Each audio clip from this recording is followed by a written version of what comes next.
ఈ ఏడాది సెప్టెంబర్ 27న జరిగిన వేతన ఒప్పందాన్ని తక్షణం అమలు చేయాలని విశాఖ పోర్టులోని అఖిలపక్ష కార్మిక సంఘాల నాయకులు డిమాండ్ చేశారు. పోర్టు ఏవీబీ వద్ద ధర్నా నిర్వహించారు. ఈ సందర్భంగా port and dock employees union అధ్యక్షులు ఎన్ కనకారావు మాట్లాడుతూ వేతన ఒప్పందం జరిగి 3 మాసాలు పూర్తయినప్పటికీ అమలు చేయకపోవడం దుర్మార్గం అన్నారు. పెన్షనర్స్ కుటుంబ పెన్షనర్స్ కి చట్టబద్ధమైన ప్రయోజనాలు అమలు చేయాలన్నారు. అలాగే హాస్పిటల్లో సుమారు 40,000 మందికి వైద్యం అందుతున్న జారి విడుచుకోకూడదు.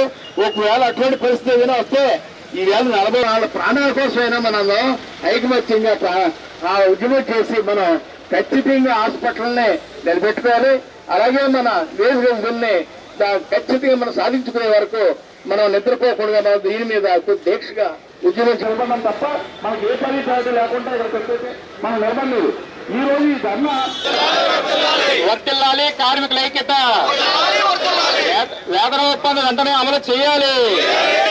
9 నెలల్లో జరిగిన వేతన ఒప్పందం వెంటనే అమలు చేయాలి. ఒప్పందం కుదిరిన బోనస్ వెంటనే చెల్లించాలి.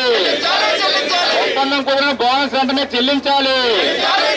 4 నెలల బ్యాలెన్స్ 4 సంవత్సరాల బ్యాలెన్స్ బోనస్ వెంటనే చెల్లించాలి. వర్తిల్లాలి, కార్మికుల ఐక్యత.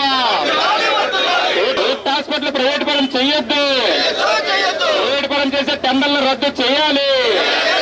ప్రైవేట్ పరం చేసే టెండర్లు వెంటనే రద్దు చేయాలి. పెన్షన్ల సమస్యను వెంటనే పరిష్కారం చేయాలి.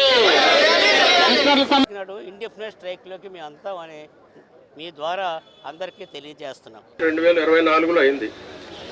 ఎలా అయింది అంటే జస్ట్ మనం రికలెక్ట్ చేసుకుంటే మనం ఆగస్టు నెలలో చాలా భారీ ధర్నా చేసాం. ఇక్కడే ఏంటంటే ఈ ప్రభుత్వం అంటిల్ అన్లెస్ మనందరూ కూడా రోడ్డు మీదకి వచ్చి గట్టిగా అరిస్తే కానీ ఏమీ ముందుకు వెళ్ళదని చెప్పేసి ఈసారి రెండోసారి మనకు తెలుస్తుంది. ఎందుకంటే లీగల్లీ బైండింగ్ 12/3 అగ్రిమెంట్ని ఈరోజు వరకు కూడా ఆర్డర్స్ పంపించకుండా కోర్టు చరిత్రలో ఎప్పుడు కూడా ఎలా జరగలేదు. అగ్రిమెంట్ అయిన 10 రోజుల్లో మనకు ఆర్డర్స్ రావటం, అప్పుడున్న పరిస్థితులు బట్టి అంత కంప్యూటరైజ్ లేదు కాబట్టి మామూలు మాన్యువల్గా చేసి మనకు ఏరియర్స్ 1.5 monthలో మనకు పేమెంట్ జరిగేది. అటువంటిది లేటెస్ట్ టెక్నాలజీ తోటి ముందుకు వెళ్తున్న ఈ తరుణంలో వీళ్ళు పర్పస్ఫుల్గా డిలే చేయటం. మొన్న 28వ తారీఖున మన మసేన్ గారు మేము అందరం కూడా మన అన్ని యూనియన్లు కూడా చైర్మన్ గారిని కలిస్తే వారు ఏమన్నారంటే 27నే అంటే మీరు ఎలాగే చేస్తున్నారు అనే ఉద్దేశంతో చెప్పారు ఆయన.